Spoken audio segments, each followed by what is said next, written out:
자녀를 가진 부모가 되면 이제 그때부터 꼭 하는 기도가 있습니다. 그전에는 신앙생활 할 때 기도 생활을 별로 안 했던 사람도 이제 결혼해서 자녀를 낳으면 기도하게 됩니다.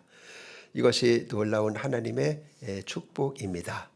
그것은 그 자녀가 이제는 아름다운 가정을 이제 가져야 할 터인데, 그 자녀가 또 잘 자라야 할 터인데, 또 하나님 앞에 축복을 받아야 할 터인데, 이런 은혜를 우리 아들과 딸에게 주옵소서 하면서 기도를 하는 것입니다. 왜냐하면 이 세상은 너무 험하기 때문에 혼자 살기가 힘들고 어렵습니다. 아니, 불가능하기까지 합니다. 그래서 하나님의 도움이 절실히 필요하기 때문에 결혼해서 자녀를 낳으면 그때부터 자녀를 위한 기도가 시작이 되는 것은 너무나도 옳은 일이고 바른 일이고 마땅한 일이 되겠습니다.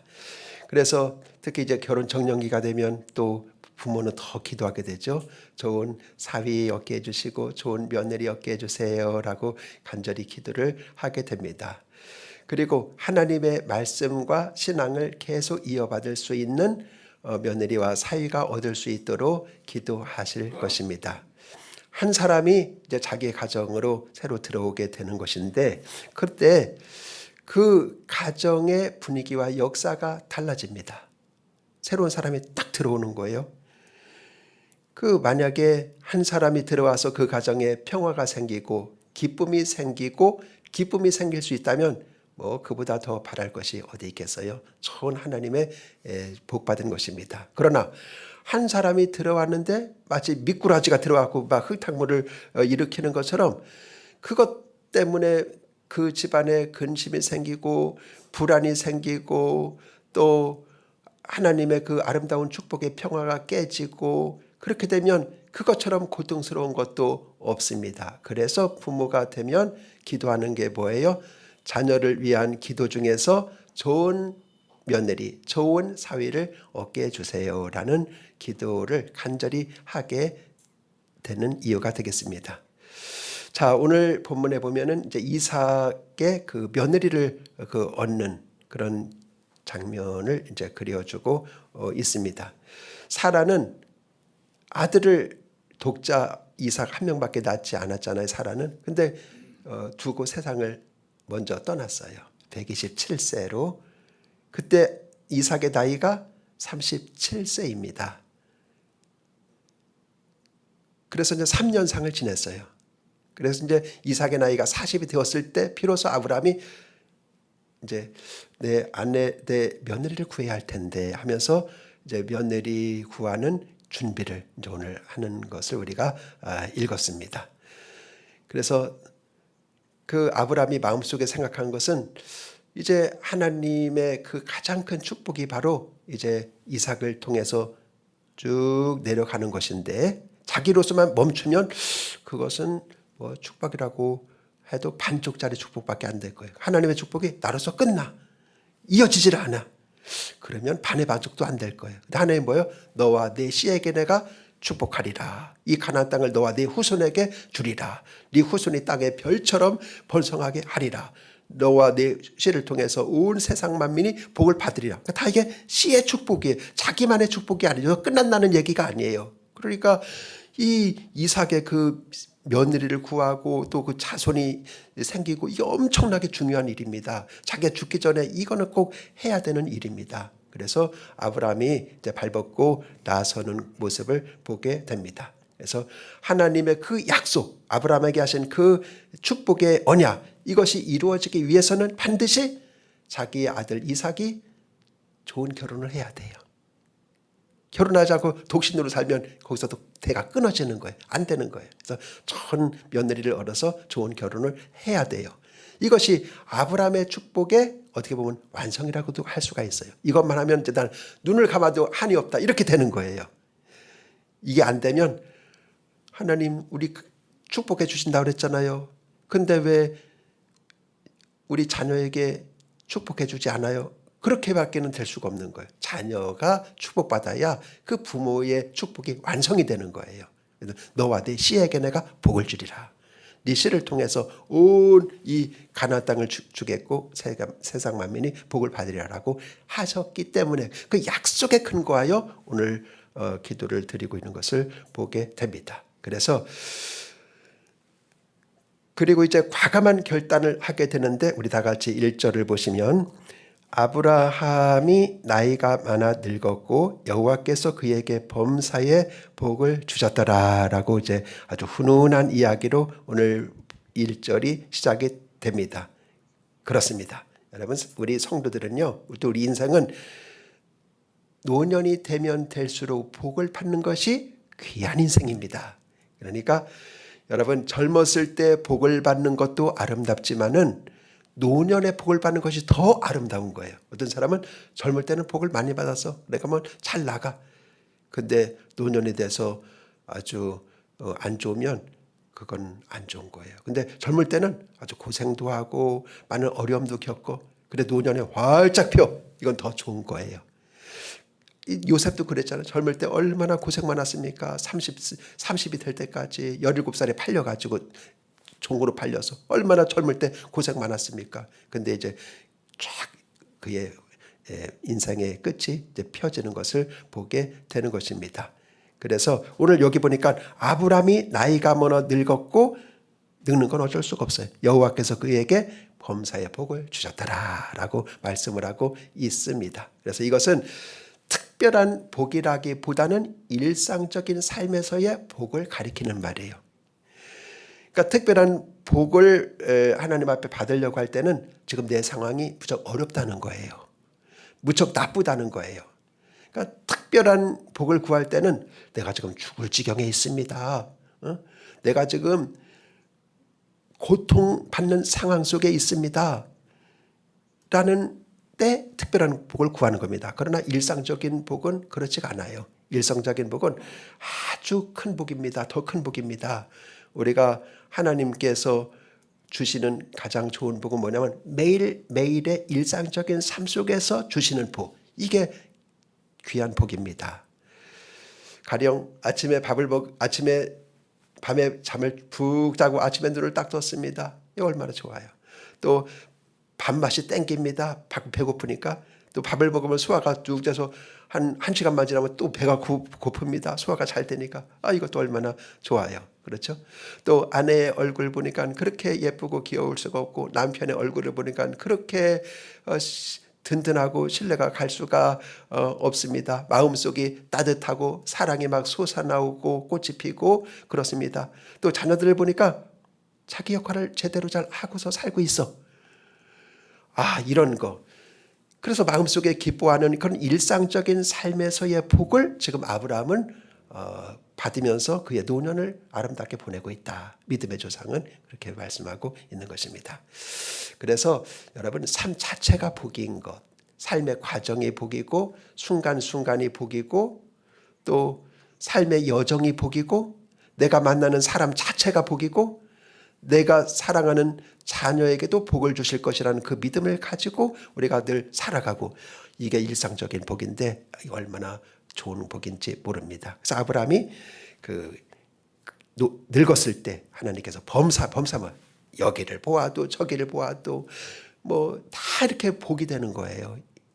복이 아닌 게 없는 거예요. 범사라는 말이 범사의 복을 주셨더라. 여기 저기 이렇게 되는 거예요. 우리도 몸도 그렇잖아요. 다 건강한데 치아가 아파. 그런 거 건강하지 않은 거예요. 그까지 치아 하나 아프다고? 아니에요. 온몸이 고통스러워요. 다 건강한데 이거 손끝이 너무 저리고 아파. 잠도 못 자겠어. 그거 건강한 게 아니에요. 범사라는 것은 이렇게 두루두루 하나님께서 복을 주셨다. 그런 표현이 되는 것이죠. 그래서 이제 여러분에게도 지금까지도 하나님이 복을 많이 주셨지만 이제 점점 더 하나님께서 범사에 복을 주시기를 주님의 이름으로 축원드립니다. 얼마나 큰 복인지 몰라요. 또 이 세상보다도 천국 가서 면류관 쓰고 칭찬받고 상급받는 거 이것도 더 큰 복이에요. 우리 순교자들은 사실 그랬어요. 스데반이나 또는 최초의 그 순교자 사도 중에서 야고보인데요. 이런 사람들 참 근데 천국 가서 얼마나 순교자의 영광이 커요. 그러니까 천국이 영원한 미래예요. 거기서 복 받는 거 이게 최고의 복입니다. 자, 그래서 이제 아브라함은 어쨌든 이런 삶을 살았고 그 다음에 이제 자기의 며느리를 이제 구하는 장면이 오늘 전장에 나오는데 오늘 이제 9절까지를 우리가 읽었습니다. 그때 아브라함이 그 늙은 종에게 여기서 가나안 땅에서 며느리감을 구하지 말고 내 고향 그 우르 땅이 밧단 아람 거기거든요. 거기로 가서 며느리를 구해와라. 그렇게 소임을 사명을 바뀌는 것을 보게 됩니다. 우리 2절을 봅니다. 아브라함이 자기 집 모든 소유를 맡은 늙은 종에게 이르되 청하건대 내 허벅지 밑에 내 손을 넣으라. 그렇게 말하고 있습니다. 자, 여러분 여기 자기 집 모든 소유를 맡은 늙은 종이라 했는데 누구일까요? 엘리에셀입니다. 자, 성경에 나오는 아브라함의 그 종 중에 이름이 나오는 사람은 두 사람밖에 없어요. 하나는 하갈이고 하나는 남자 엘리에셀입니다. 하갈은 여자. 그런 애굽 여인이에요. 그러니까 아브라함이 애굽으로 잠시 내려갔었던 적이 있었잖아요. 거기서 이제 자기 아내를 뺏깁니다. 자기 아내를 뺏기고 그다음에 하나님께서 진노하셔서 이제 아내를 딱 찾으면서 다시 고향으로 돌아올 때 은금 패물도 많이 주고 그다음에 남녀 종들도 많이 주고 짐승들도 많이 줬어요. 사라를 잠시 취했다고 하는 그런 걸 보상하느냐고. 그때 온 여인이 바로 이제 애굽 여인 하갈입니다. 근데 하갈은요 믿음이 없었어요. 사라가 너무 학대하고 그러니까 거기서 본받을 게 없고 그래서 믿음을 전도를 못했어요. 전수를 못했어요. 그래서 거기서 서자 이스마엘이 태어나는데 이스마엘도 누구랑 결혼해요? 이집트 여인하고 결혼해요. 애굽 여인하고 결혼해요. 그래도 가가지고. 그러니까 이스마엘도 신앙도 없고 하갈도 신앙이 없고 그렇습니다. 근데 그 후예가 누구냐면은 이제 이슬람교예요. 이슬람교. 자기들은 자랑합니다. 하갈을 성모처럼 여기고 우리는 이스마엘의 후예다. 이 아랍인들이 다 그렇습니다. 근데 이스마엘은 신앙이 없어요. 애굽 여인을 그 아내로 얻고 그랬습니다. 그런데 또 한 종 엘리에셀이 있어요. 엘리에셀은 이집트 종이 아닙니다. 그 다마스 종입니다. 그 아브라함이 다메섹에 갔다는 기록이 있어요. 거기 이제 롯이 거기 이제 포로로 끌려갔죠. 소돔과 고모라에 살면서 포로로 끌려가는데 그거를 구하려고 318명의 그 훈련된 군사들을 이끌고 가서 구해오는데 거기가 어디까지 가냐? 다메섹까지 간 거예요. 다메섹까지 가서 거기서 탈취물을 다 뺏어오는 거예요. 그때 온 종 중에 한 명이 바로 엘리에셀인데 엘리에셀은 오자마자 그 아브라함이 이름부터 바꿔줍니다. 엘리에셀은요 히브리 이름이에요. 그래서 하나님이 기뻐하는 사람이라는 히브리 이름이에요. 그 이름도 바꿔주고 그때부터 전도하고 같이 예배도 드리고 그리고 같이 신앙의 그 체험도 나누고 이렇게 해서 완전히 그 하나님의 사람으로 바꾸고 그래서 하나님 앞에 엘리에셀이 내 상속자입니다. 그러잖아요. 아브라함이. 내 자식이 없으니까 이 엘리에셀이 다메섹 사람 엘리에셀이 내 상속자가 될 겁니다. 그러지 않습니까? 그만큼 자기의 모든 소유를 맡기고 그리고 가장 신뢰할 만한 그런 사람이었습니다. 물론 아브라함보다 나이는 뭐 적겠지만은 어쨌든 그도 이제 같이 늙어가고 있는 거죠. 그리고 지금 이 중차대한 사명을 누구한테 맡깁니까? 엘리에셀에게 맡기는 거예요. 그 남종한테. 네가 가서 내 며느리감을 멀리까지 가서 구해오라. 그렇게 이야기를 하는 것을 보게 됩니다. 그래서 이 아브라함은 전도에 성공했어요. 엘리에셀이라고 하는 훌륭한 그래서 양자까지 삼으려고 했잖아요. 네, 상속자가 될 겁니다. 성공해서. 그러나 하갈은 사라가 전도하지 못했어요. 그래서 나중에 쫓으라 해서 이스마엘하고 내쫓김을 당하는 이런 일이 일어났습니다. 어쨌든 아브라함은 신앙의 사람입니다. 그래서 이제 그 종을 불러가지고 말합니다. 내 허벅지 밑에 손을 넣어라. 네 손을. 이제 딱 앉았으면 여기 가운데 허벅지가 있죠. 요거 개정판입니다. 개정판 전에는 그냥 개혁판이었습니다. 거기에는 뭐라고 되어 있냐면은 환도뼈다 그렇게 돼 있어. 그러니까 이건 뭐냐면 우리 생식기가 있는 위치를 말하고 있는데 여기서 모든 그 생산 능력이 있는 곳이기 때문에 여기에서 모든 이제 축복이 온다 그렇게 생각을 했습니다. 그래서 자자손손 나오는 축복이 온다 이렇게 생각했습니다. 그래서 이 허벅지 밑에 손을 넣으라. 이것은 맹세할 때 그렇게 했어요. 당시에는요. 맹세할 때. 그래서 내가 지금 너한테 부탁하는 것을 너는 제한 없이 했고 이루겠다고 굳게 맹세하라. 그렇게 할 때 주인의 허벅지 밑에 딱 손을 넣고 거기서 이제 맹세를 받고 축복기도 하고 임무를 하러 떠나는 거예요. 지금 그 하는 나는 이 일을 꼭 하겠습니다. 맹세합니다. 서약합니다. 이렇게 굳게 결심을 하는 모습을 여기서 보게 됩니다. 그래서 이 환도뼈, 허벅지라는 거 이렇게 볼 수가 있는 것이죠. 그래서 이것은 한 번 약속하면 변하지 말라. 그리고 이 약속에 대해서는 내가 언제까지나 책임을 져야 된다라는 그런 의미가 되겠습니다. 그래서 엘리에셀은 신뢰할 만한 종입니다. 삶의 지혜와 총명이 풍성합니다. 재산 전체를 맡기고 관리할 수 있을 정도로 지혜가 있었고 신뢰가 있었던 종입니다. 그래서 3절 4절에 보면은 내가 너희에게 하늘의 하나님 땅의 하나님이신 여호와를 가리켜 맹세하게 하노니 너는 내가 거주하는 이 지방 가나안 족속의 딸 중에서 내 아들을 위하여 아내를 택하지 말고 내 고향 내 족속에게로 가서 내 아들 이삭을 위해서 아내를 택하라 그렇게 말하고 있습니다. 자, 자기가 볼 때 가나안 땅에 보니까 전부 우상을 섬기고 타락한 사람들입니다. 나중에 하나님이 가나안 족속을 다 멸하라 그렇게 하지 않습니까? 그래서 거기에서 내 아내를 택할 수가 없다는 거예요. 그렇죠? 그래서 이 내 고향으로 가라는 것은 거기서 신앙의 사람을 택하라 그런 말이 되겠습니다. 여러분들이 이제 우리 결혼하지 않은 자들은 내 배우자감을 어떤 사람으로 할까? 또 우리 사위 며느리를 어떤 사람으로 할까? 할 때 이제 조건을 안 따질 수가 없어요. 조건을 안 따진다는 사람은 전부 거짓말입니다. 조건은 다 봅니다. 그래서 조건을 다 보는데 이제 아브라함이 며느리를 얻는 조건은 딱 여기서 두 가지만 보는 것을 보게 됩니다. 하나는 뭐냐면 가나안 여인은 하지 말라. 가나안은 소돔과 고모라처럼 도덕적으로 타락하고 성적으로 부패하고 하나님의 약속을 유업으로 받을 수가 그래서 없는 사람들입니다. 그래서 고향에 있는 여인을 데리고 오라고 합니다. 그런데 보세요. 이 거리가 얼마나 되는지 아십니까? 지금 여기서 아브라함은 지금 부엘세바에 살고 있어요. 이스라엘의 우리 지도 한반도처럼 길쭉합니다. 거기에 최남단이 이 부엘세바에 여기에 살고 있습니다. 여기서 거기까지 가려면은요 몇 킬로냐 하면은 800킬로예요. 부산까지가 450킬로예요. 그러니까 부산에서 평양거리입니다. 그 먼 거리를 걸어가는 겁니다. 지금처럼 차가 있고 뭐 오토바이 있고 그게 아닙니다. 걸어가는 겁니다. 그러니까 얼마나 힘듭니다. 거기까지 갔는데 그냥 그 말만 듣고 따라올 여자가 누가 있겠어요.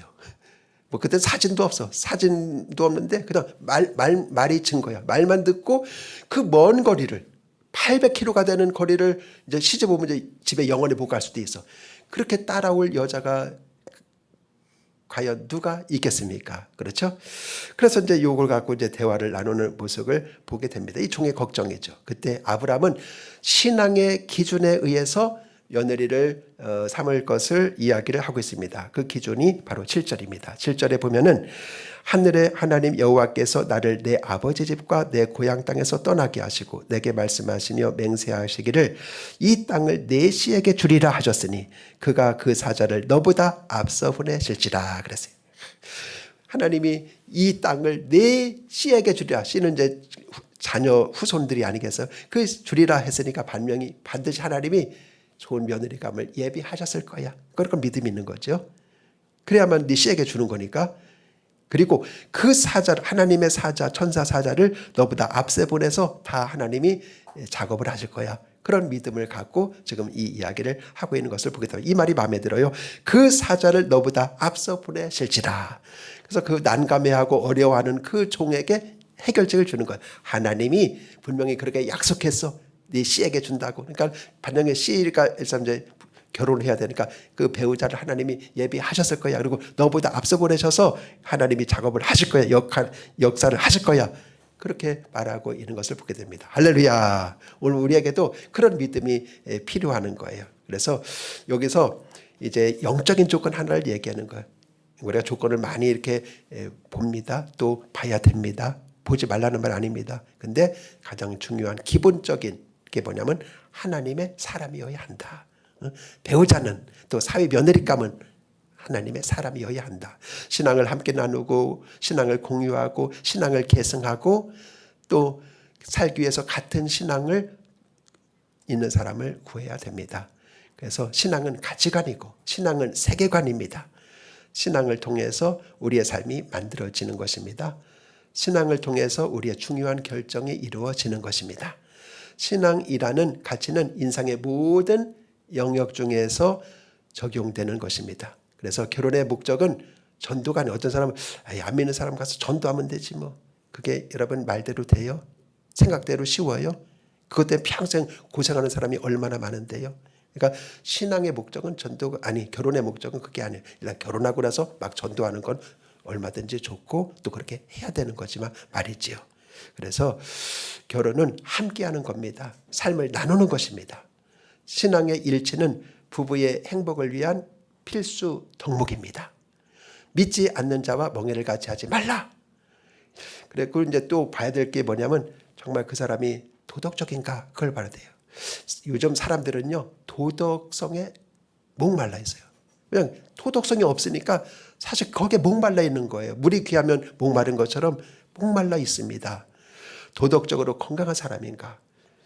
모든 사람은 죄인이지만 죄에서 사함받고 이제 빠져나와서 건강한 회복한 그런 증거가 그의 삶에서 보이고 있는가? 회개 합당한 열매를 맺고 있는가? 정말 진실하고 정직하고 거짓말 안 하고 그렇게 여러분 살아가고 있는가? 이게 이제 도덕성이거든요. 이게 매우 중요합니다.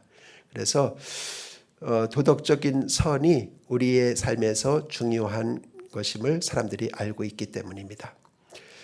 그러니까 이 리브가는요 사실 도덕성이 탑이에요. 탑. 얻는 사람은. 그래서 나중에 보니까 남자가 가까이 하지 아니한 처녀였더라 그렇게 말하는데 이거 하나만 봐도 얼마나 도덕적으로 깨끗한 사람인가 하는 것을 알게 되는 것이죠. 하여튼 현대인들은 누구나 행복을 최고의 가치로 취급하고 있는데 그런데 우리의 추구하는 것은 뭐냐면은 바로 거룩이다 그거죠.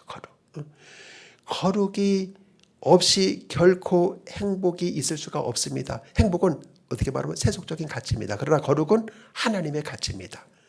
그래서 그리스도인들이 정말 추구해야 될 가치는 거룩입니다. 내가 거룩하니 너희도 거룩하라.